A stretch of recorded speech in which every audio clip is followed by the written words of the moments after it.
Owairo kkooti esookerwako etule nakawa maaso g'omulamuzi Elias Kakooza esindisa abantu bana mu kkooti enkulu abavunaanibwa omusango gw'okutta n'okubuza obujulizi ku kutta omusuubuzi mu kibuga Kampala Enule Katanga mu kkooti enkulu. Ku bavunaanibwa bano kuliko bawala b'omugenzi babiri okuli Patricia Nkwanzi, Masaka Kwenza ne Amanyire George. Oludda olwabi nga lukulembeddwamu Jonathan Mwaganya lutegeezezza nga bwe lwakuŋŋaanyiza obujulizi bwonna obulumika bano mu musango guno. PF3A on 9th November 2023, and A1 was found to be fully conscious and responding to command, well oriented on time and place. The examination also found that she had several injuries which were classified as previous harm.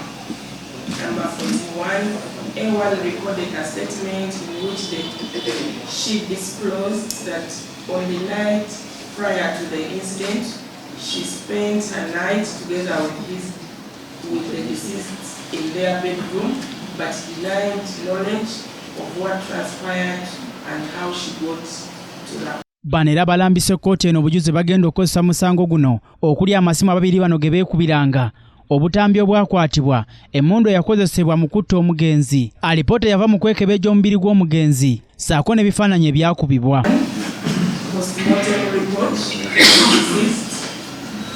PF24 in respect of the accused persons, PF19 exhibit slip, items indicated on the exhibit slip, sketch plan of the scene of crime, forensic report, telephone printouts, PF17 is PF3 in respect of A1, SOCO report and photographs, whereupon prosecution shall contend to the accused persons have no valid defense for their actions and whereupon prosecution shall contend to the accused persons have no valid defense for their actions and shall pray that they be convicted and as indicated.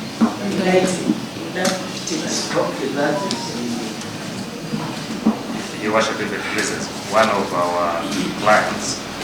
Omulundi ogwasembayo kkooti eno okutuula omulamuzi ayise ekiragiro eri omuvunaanwa nnamba emu okwatibwa aletebwe mu kkooti. Wabula n'olwaleero talabiseeko mu kkooti eno ekiwaliriza oludda oluwaabi okusaba kkooti eno okuddamu okuyisa ekiwandiiko ekirala. Kino kiwakanyiziddwa nnyo oludda oluwawaabirwa mu musango guno nga lukulembeddwamu bannamateeka baabwe okuli Jane Jet Tumwebaze nga bagamba nti omuvunaanibwa ono ali bubi nnyo. If the prison doctors who are equal professionals in the medical field assess that they cannot handle a specific situation of inmate X, they even make referrals to Mulago National Referral Hospital. I want to submit, Your Honor, that this system exists to address situations such as this, where sickness may be used to curtail appearance of persons who are subject to court process.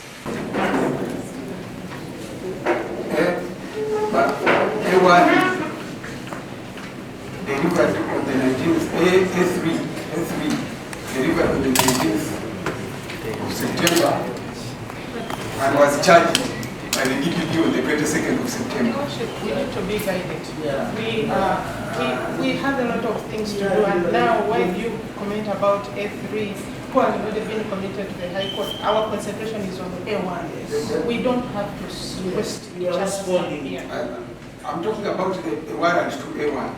Yes, concentrate there. Yes, ma'am.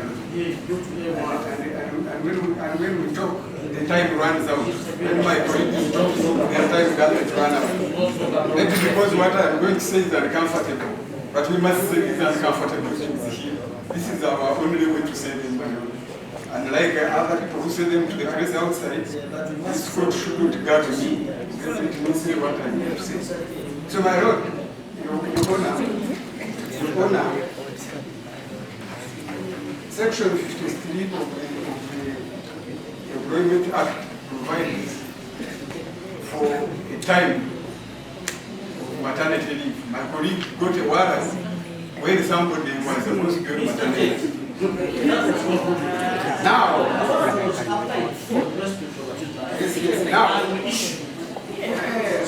I'm coming to this one because you see, this is a precursor to this one.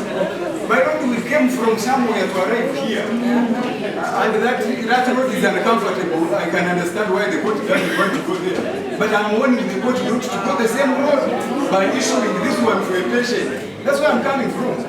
My Lord, this is the first court. There are 2 other 3 courts after here, and that's why I want this to be on record, because of the way we are conducting this matter. So my Lord, what I am saying is that the road we traveled then, we shouldn't travel it now. And please record me, my Lord. The state applied. Kkooti eno ewummuddemu wakati w'essaawa 2:02 era ng'omulamuzi olukomyewo mu kkooti eno naawe ensala. Ono ategeezezza nti ono alina okuleetebwa mu kkooti kubanga ne bw'abanga mulwadde ekitongole ky'amakomera kirina obujjanjabi ekisobola okumuwa obumala, ssaako n'okuba nti bannamateeka bano tebaleese bantu bakakasa ku biwandiiko bino bye baleese okuva mu ddwaliro lino eryogerebwako, n'olwekyo n'alagira ono alabikeko mu kkooti mbagirawo. We have shown court a letter addressed to the next of kin on the medical condition of accused number 1. Though this letter is not addressed to court, and even affidavit sworn by medical personnel accompanying the medical report, or a letter or someone showing that these people an affidavit sworn to that effect, and brought to court. On the letter dated 22nd January 2023, I believe it's a mistake. It's 2024. In the letter is indicated 2023. I believe it was written today, 2024. Yeah, you can look at it. Yeah.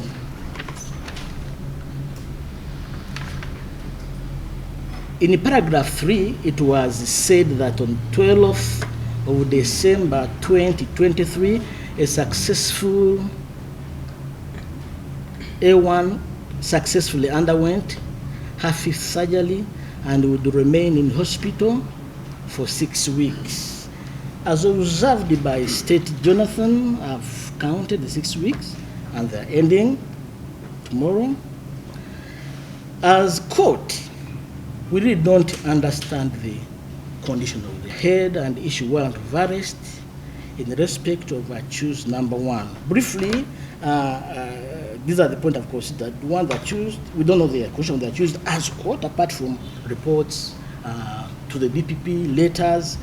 2, we don't have an affidavit sworn by a medical officer, personnel addressing that should the accused. 3, if accused brought on warrant of arrest, can apply based on her condition to go to the jurisdiction, or if taken to prison, can attend hospital from prison. And since now this matter is committed to High Court, we give it a date. Munnamateeka w'obavunaanwa bano John Jet tumwebaze agambye nti kati omulimu gwe boolekedde kwe kwogera n'abasawo abajjanjaba omulwadde waabwe ono okulaba baasobola okujja mu kkooti. Omusango n'ayongeza tubaddemu eyo embeera eyajangu onkwekule kati olwaleero ewedde kubanga balaze baba committees mu High Court ne balaga n'obujulizi obugenda okuleetebwa. Ekyo kirungi omusango gutandike kubanga emabega babadde mu kwekwasa obusongasonga baddeleyinga kino baddeleyinga kati olwaleero kikoze eki kikomye. Kakati ekiddako kino ekyekibaluwa ekyabakuntumye tugenda kwogera n'abasawo omulwadde abadde tanabeera bulungi naye ekirungi abadde akubye ku matu nga atandise physiotherapy bamutambuza, so tujja kunnyonnyola eddwaliro nti limute kuba naffe tubadde tulinda eddwaliro limute naye olw'okuba kkooti emutumyeko ekibaluwa tujja bagamba ekibaddewo bamute mangu tumuleete mu kkooti ebinaddirira prosesi y'amateeka. Oyo omukazi abasawo batugamba nti singa yamala eddakiika endala 3 nga tannatuuka mu ddwaliro yali agenda kufa kubanga yali aluzinze 80% omusaayi omuntu gw'alina okubeera nayo mu bulamu olwa injuries yali afunye ku mutwe. Kakati oyo omuntu yali mu mbeera ng'eyo amaanyi agafuna emmundu n'agikookinga n'akuba amasasi nze naawe ebyo katulinde banaabitugamba. So ayagala nnyo okujja era olwasembayo yali ayatugamba njagala tugende mu kkooti olwa summons. Ne tumugamba ffe nga balooya tetusobola kukola decision eyo. Abasawo nga batugamba nti tunaba kubeera ki redde tujja kubeera reckless bwe tukutuusa mu kkooti n'okugwirayo. Kaakati ekirungi bamutandeko ekibaluwa bw'anaagwa mu kkooti si musango gwaffe nga balooya ffe twagwejjako kubanga ffe twali tumugamba tulinda basawo kye banaatugamba era ebbaluwa z'abasawo tubadde tuzireeta enkya n'eggulu nga tuziraga ki kkooti. Tuli basawo tuli banamateeka. Enule Katanga yattibwanga ennaku z'omwezi 2 omwezi ogw'E11 omwaka 2023 mu bitundu by'Embuya mu Nakawa okuva poliisi n'etandika okunoonyereza mwe yakwatirwa abantu 4 bavunaanibwa mu musango guno. Kati bano basindikiddwa mu kkomera beebakayo okutuuka ng'ennaku z'omwezi 12 omwezi ogw'okubiri omwaka 2024 era nga ku mulundi ogwo kisuubirwa okubanga omuvunaana nnamba emu namwandu anaaba aleeteddwa mu kkooti eno.